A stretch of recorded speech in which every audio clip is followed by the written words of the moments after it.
Well, boys and girls, they're doing it. They're actually doing it. What's going on, Guardians? My name is the Black Link, and it is Thursday, June 4th, 2020. And you know what that means? It's time for another issue of the Bungie Weekly Blog, This Week at Bungie. This time for the final week of the Season of the Worthy. And they are doing it. Bungie is doing something very interesting, very exciting, and potentially, well, very cool.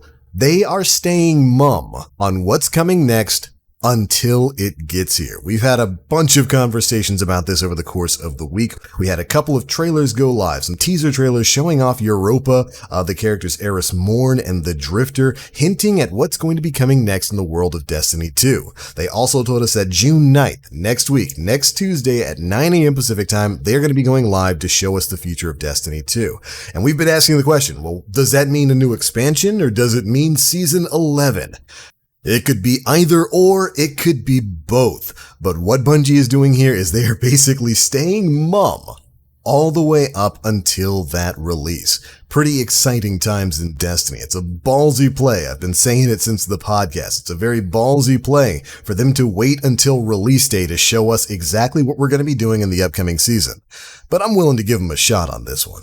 But along with that, of course, we do have the Bungie Weekly Blog, and in this, we're going to be learning a bit more about some of the systemic changes that are going to be coming to the game starting with Season 11. So make sure you're staying tuned to Bungie on June 9th at 9 a.m. Pacific time to learn more about the future of Destiny 2. But for the right now and for the near future, here's what we've got today. The preview of the patch notes for Update 2.9.0. Destiny 2 Update 2.9.0 will become available next week, meaning we have a pile of patch notes to get through. Let's take a quick moment to look through some of the changes. First up, Eververse changes. We learned about some major Eververse changes in previous TWABs, and they're going to be expanding upon that here. A few TWABs back, we talked about the future of Eververse and how we're making changes to some reward structures to better balance gameplay rewards with Eververse content. Season of the Redacted, of course, will contain a few introductory changes, with more shifts coming in Season 12. The following changes will become available next week, and then we get a list of what's going to be changing. First up, Legendary Armor Ornaments. As noted in a previous swab, we have shifted the Season 11 armor offering to be a gameplay reward for aspirational content. The Season of Opulence Intrepid ornament sets are also returning to the storefront. And of course, for those who aren't in the know, a few weeks ago they talked about the future of transmog in Destiny. Basically, wearing whatever armor set you want, but looking however you want. Basically, they're going to be adding that feature to Destiny 2. It's going to allow players to turn their armor into universal ornaments that they'll be able to apply. They also plan to allow players to do this with in-game effort or through silver. But this feature is going to be in early development and is expected sometime during Year 4. Additionally, each season is going to deliver an aspirational pursuit for armor. This armor will come from activities, not the Season Pass or Eververse. And as an example, they've removed the Eververse armor from Season 11 itself and itemized it into an aspirational activity because they said at the time it was the right thing to do for the game.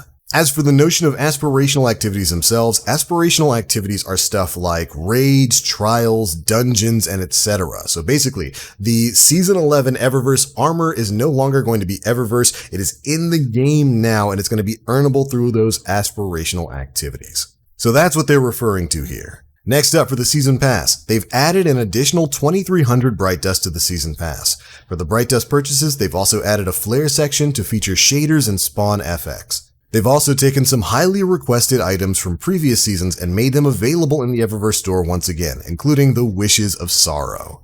They go on to state that we will once again communicate Season 11 silver-only items at the beginning of the season, and that they're expecting to have an update later in Season 11 on further changes to Bright Dust acquisition, so keep your eyes peeled. Alright, that's it for the Eververse changes. Next up, we've got the Sandbox changes. First things first, the Powerful Friends armor mod will now no longer stack. If multiple copies of this mod are equipped, the mod will provide no bonus stats. Now, for those who may not remember, this was a Season of Dawn armor mod. It could be bought from the Nessus obelisk. And with it, when the player becomes charged with light, nearby allies also become charged with light if they're not already. The secondary mod perk is active when at least one other arc mod is socketed into the same piece of armor and gave the character wearing it plus 20 mobility. It was actually pretty powerful. And it seems like Bungie is going to be addressing it here. They even give us some developer commentary on what they're doing. Only solar seasonal mods are intended to stack. No part of Arc mods are intended to have stacking functionality. Powerful Friends granted plus 20 to mobility, which players could leverage to get 3 stat columns to the max of 100 points. The mod itself is not priced sufficiently to justify its benefits, and increasing its cost would have adverse effects on its primary benefit usage. Season 11 introduces a new Arc mod, granting a similar stat bonus to strength and will not stack.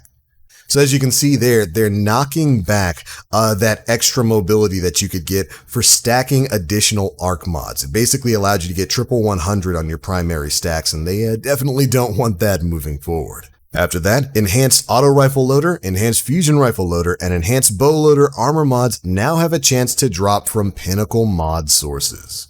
So there we go with that. Next up, we've got some changes coming to raid rewards. Yeah, it's exactly what you're hoping it is. The following raid exotics now have increased drop chances. 1,000 Voices, Anarchy, and the always on time exotic Sparrow from the secret chest in Scourge of the Past. The drop chances begins at 10% and increases to a max of 50% over 20 clears. So if you're one of the people out there like me who just can't get Anarchy, it refuses to drop, Bungie's trying to make sure you get it by next season. Anyways, not bad at all. After that, we've got some changes coming to Trials rewards. An additional Masterwork material rewards will now drop at wins 3, 5, and 7 in Trials of Osiris. They've also added a Trials weekly bounty which unlocks Trials engrams on Saint 14. The bounty reward will match the Win 3 milestone reward for the week.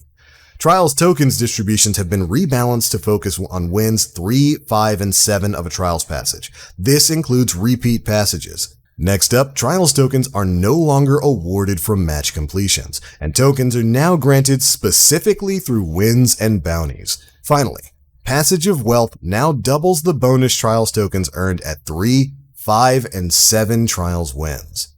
Hope you enjoyed this appetizer. Full course and more coming on June 9th. See you then. Very interesting changes right there to Trials. Hopefully that does, it helps out a little bit with the people farming the first 3 wins and then just, ending their card. Hopefully these changes alongside some of the upcoming reward changes for Trials will revamp the game mode in the way that it needs to be revamped. But there we go. That's pretty much it for the big patch note news coming in this week's issue of the Bungie Weekly blog. But there was one other topic that we did want to talk about really quickly. Coming to the game very soon. As a matter of fact, as soon as next week with the Season of the Redacted. Players will soon be able to completely remap their controller layout in Destiny 2. That's right, the final section of the TWAB is brought to us by Bungie staff designer Lisa Brown, who took center stage to walk us through the upcoming controller remapping feature that the team has been working on. They talked a bit about this quite a while back, and it seems like we're finally going to be learning exactly how you'll be able to remap your buttons if you play with a controller. And it looks pretty extensive. With Season 11, players will be able to create a custom layout by going to the controller section of the settings screen and choosing button layout. A custom option is going to pop up there, and then basically you can customize just about everything. It's very similar to the way you can map keys when you're playing this game on PC. And we get to see some awesome screenshots of exactly how this ability is going to work. And with the screenshots here, you'll be able to customize mappings for gameplay actions on your character in vehicles and in general settings with stuff like emotes and interacting with prompts. And of course, you'll be able to openly rebind some of your buttons to do weird stuff like, firing your weapon with a face button. You can even go as far as editing the way you activate some weapons' secondary modes for stuff like Borealis or Symmetry or Hardlight, where usually you have to hold the reload button in order to activate their abilities of changing elements or whatever. You can actually remap some of that stuff. And they give us the example of changing that hold into a double tap of whatever button you choose to use. And it even gets down to the point where you'll be able to choose the amount of time between button presses for it to actually register. It's fairly in-depth stuff, and I know a lot of players are going to be really excited to see what they can do with this kind of stuff. Good on Bungie for getting this out there and making it so in-depth. I can't wait to get it in my hands. And of course, if you'd like to learn even more about controller remapping, there's a link to the TWAB down in the description box below so you can read all the juicy details yourself. But alright Guardians, that is pretty much it for the biggest bits of news to drop in this week's issue of the Bungie Weekly blog.